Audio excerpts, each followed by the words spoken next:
Hi everyone, today I'm going to walk you through the team that I used to beat Maddening Classic Mode in Fire Emblem Engage.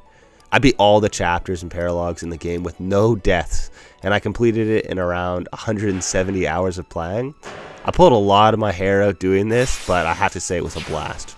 Thanks to everyone who's been watching, and please excuse my voice today, I'm just fighting a bit of a cold right now. Alright, let's get right into it. In Maddening Classic, you will have very limited resources and time to grind levels and gold, so selecting the right members and team will save you resources and time that you can invest into other characters. Our first character is going to be Alear. He is the main character of the story and also the best character in the team. Please, my friends, I need you all one last time. Once more, let us engage! Shine on, Emblem of Beginnings! Mark! He can stay in the front line and kill most of the enemies in basically any battle. He is the best character that you can invest resources in. He's also mandatory in all main story chapters. I always consider the main character of each game to be a must, but this game takes it to another level. He is truly powerful in this game. In other words, you'll make the same mistakes as before. So which of us is pathetic?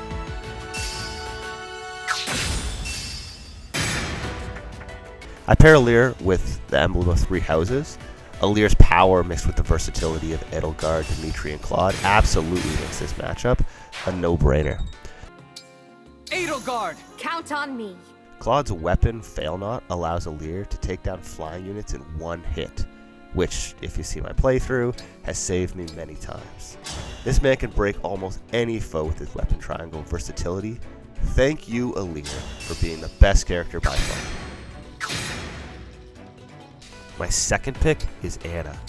There's a 100% discount on Lady Anna's aid services today. One-time offer, no refunds. And if you've ever completed a Maddening Mode playthrough, you will know exactly why. The gold in this game is so limited in comparison to the amount you need to buy weapons and items, as well as upgrade weapons and purchase stat booting items that will absolutely be needed in this game. She is so valuable because she is the only character with the skill called Make a Killing. Basically, when she kills an enemy, you will get 500 gold based on Anna's luck.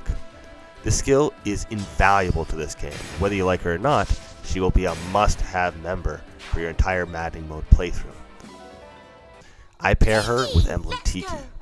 Tiki has the ability to give an extra health bar to any character once per engage. This is called Divine Blessing.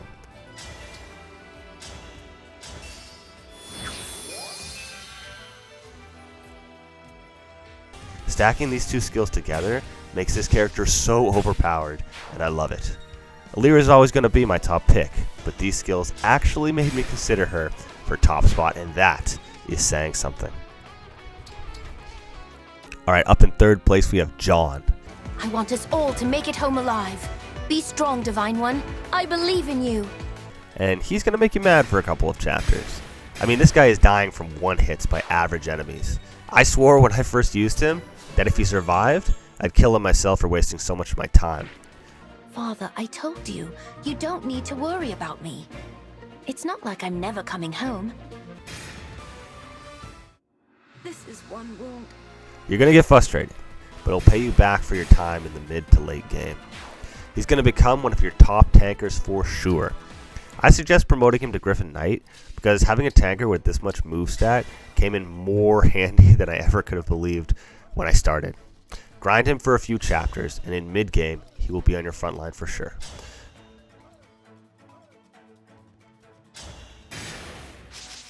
I pair him with Emblem Camilla. Camilla, let's kill them quickly. Camilla is great for boosting your stats. She gives John 7+ health stats, +5 speed, and +5 resistance. With his massive defense stats, plus the additional speed, health, and resistance, this guy will have his bases covered. You can trust him to survive more than a turn, and in this game, I can't emphasize how rare that is. Camilla's skill is called Decisive Strike, and it will deal 10 extra damage to a unit after a critical. Basically, in addition to being durable, his already high crit rate is boosted by additional damage through Camilla. What an absolute boss John is. Although Anna is ranked higher due to her skill, I would say John is probably more balanced. All in all, I'm a big fan of John, and I'm sorry that we didn't get along at first. But what about the Divine Dragon? You'd just be a burden. Oh, I wouldn't say that. Not if what he did during that battle is anything to go by. Today's fourth pick is Kagetsu. For anybody who has played Fire Emblem Three Houses, you'll likely notice the similarities with Felix. Felix is one of my top picks from Blue Lion House. He starts as a sword master, which ever since Three Houses looks a lot like a samurai.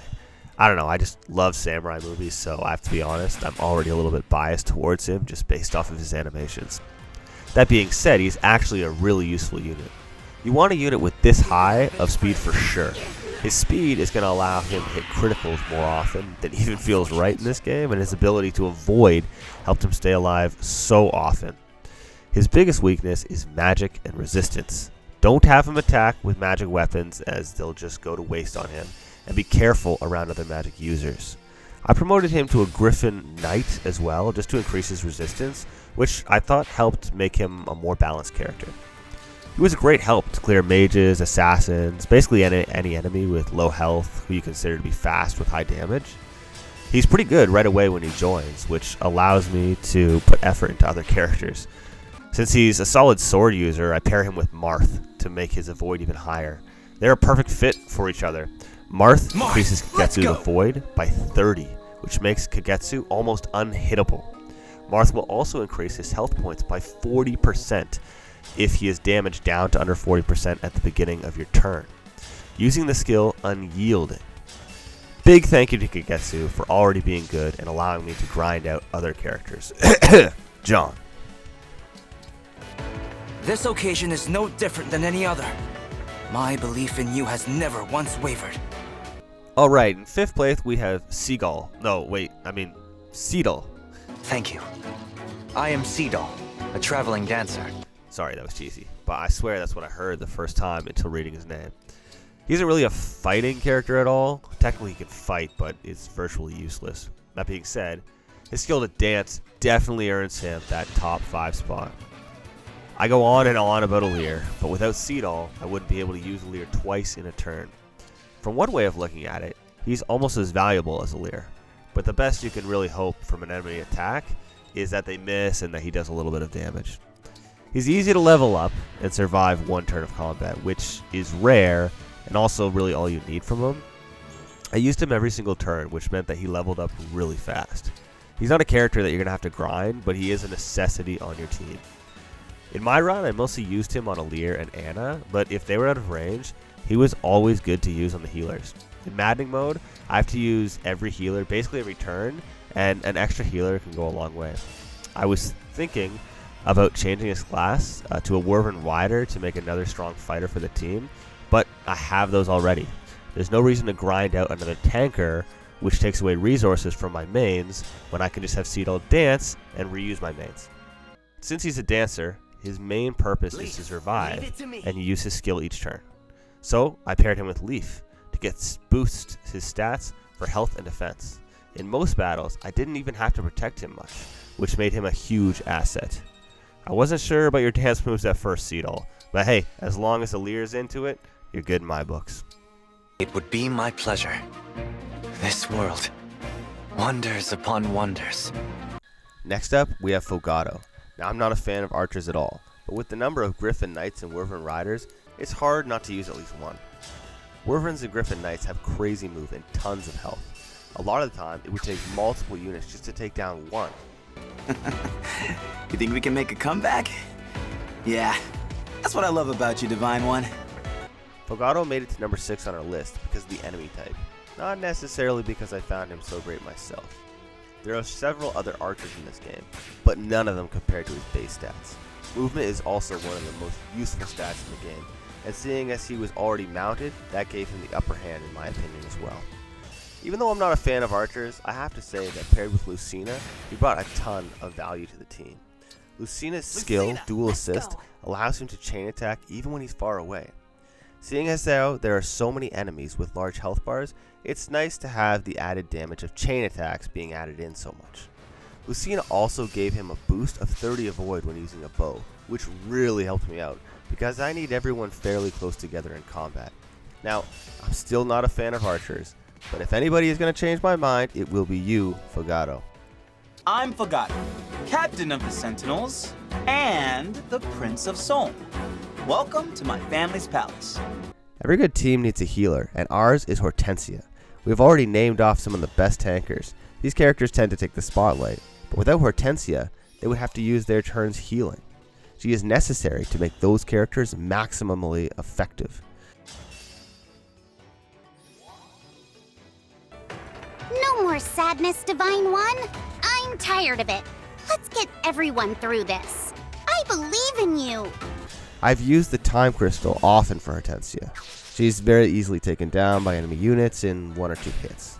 Her low defense is not helped by her low health stat, and what's even more frustrating is seeing how little her health stat grew as I leveled her up. Hortensia may sound like a unit you don't want to use, but if you play it smart, the enemy will never have a chance to touch her. See, the difference between her and other healers is that she is the only one who can heal from 2 squares away. You never count on your healers to fight, so the farther you can keep them away while still being effective, the better. She will absolutely need Canter, or Canter Plus. Add that in with her distance healing skill, and you have yourself a great healer. Now, I paired her with Byleth, who is one of my favorites. I really love my 3 Houses memories.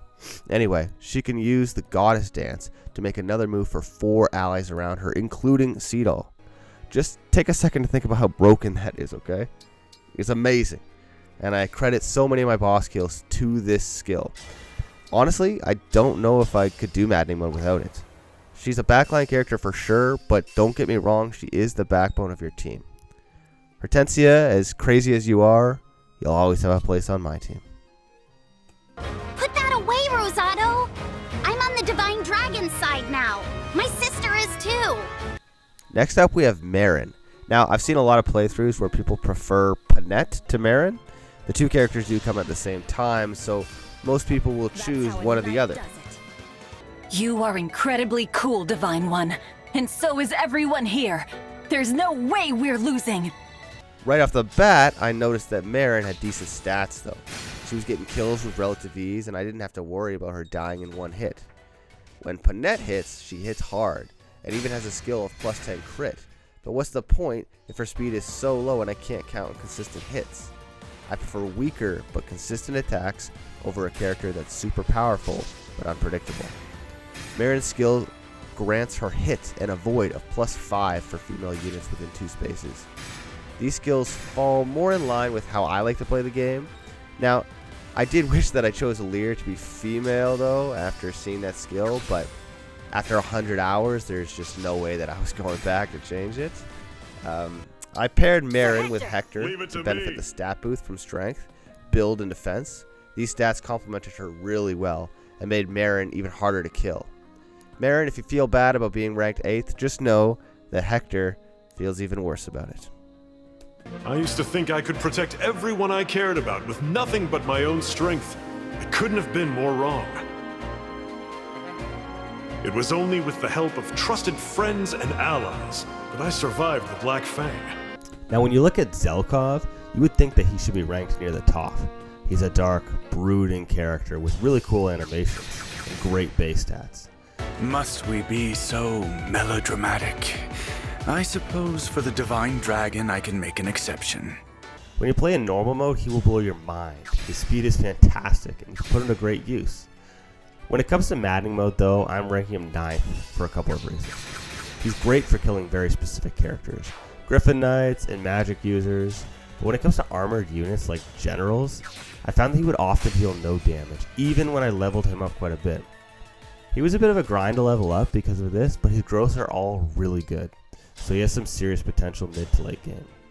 If you give him a brave weapon, he can attack 4 times in one battle to make sure that the enemy, who's generally a magic user, is killed. Once again, not something I would value that much in normal mode, but in Maddening with the large health bars, I was so thankful to know that he could actually take a character right out in 1 turn. I chose to pair him with Lyn, since I like to use him to target flying units. Her ability to kill the Wyvern and Griffin Knights from far away which is especially effective because of her bow, was a perfect fit for the role that he played on my team. Zelkov, mid-range at best, but at least he talked fancy. Agony. I will not dig this grave. Alright, so now we're at character number 10. Keep in mind, I like all these characters or they wouldn't be coming along for the battles. But I really don't have much to say about my number 10 choice, Pandrio. Hello, I'm the Divine Dragon. Nice to meet you. Oh, it's the Divine Dragon! The Divine Dragon! He's a pretty generic healer, but he has great availability. You get him early in the game, so there's time to level him up. He'll always suffer from low health, but I found I was able to counter this slightly by pairing him with Soren. Soren uses Rexcalibur to gain health back from attacks. It looks super overpowered, but don't make the mistake of thinking he's broken. This character should still stay near the back, as he will not survive against fast characters who can deal double hits. Wolf Knights, Thieves, and Sword Masters are going to be enemy units that you want to stay away from with Pandrio. He's a very mid-tier character, salvaged only by his pairing with Soren. But as far as healers go, this man does deserve some credit. Pandrio, your lack of fighting prowess is saved by your wholesome spirit. Keep spreading that good news. Divine One, Emblems, if I may offer a prayer, may I be blessed to assist you in victory today. Coming in 11th place, we have Ivy. Her magic growth was so useful in my normal mode run because she can deal insane levels of damage. The issue is that she suffers from low speed and low health to such an extreme level that she basically misses 80% of the time. You have always been my source of strength. Allow my faith, just this once, to be yours. This absolutely destroyed her ranking I believe in on you. this list, but I still found use for her through her pairing with Corrin. Emblem Corrin improves her health, magic, and resistance stats, which at least helps keep her alive and means that if she does hit, it's going to be significant. Corrin gives her plus 5 health, and skills such as Draconic Hex, Dreadful Aura, Dragon Vein, and Quality Time make her useful for a lot more than just fighting. Really, at the end of the day, though, they're all Corrin's broken skills that make her viable, and I recommend looking into each one of them as we don't have time to go over each skill here. But let's just take one, Draconic Hex for example. This skill inflicts -4 to all of an enemy unit's basic stats. That's insane, so I've been happy to use her, but mostly for the sake of Corrin. I am Emblem Corrin. I'll fight with all I have. Not gonna lie, Ivy, you impressed me way more as an enemy than an ally, but hey, welcome to the team. Will you let me join your side? Of course I will. Thank you. There are a ton of great characters in this game, and a ton that are terrible who you may also want to just grind out for fun. This is just the team that I found to be most effective during my Maddening Mode run through. At over 170 hours in this game alone, I'd like to think that I know what I'm talking about, but the more I play, the more I realize I have a lot to learn. I'd love to hear about your Maddening Mode roster and which characters you chose as well, so please share your thoughts in the comments. Thanks for watching and for just enjoying this game with me. If you want to see a lot more content like this, hit the subscribe button and I'll continue to make these videos. Have a great day, everyone.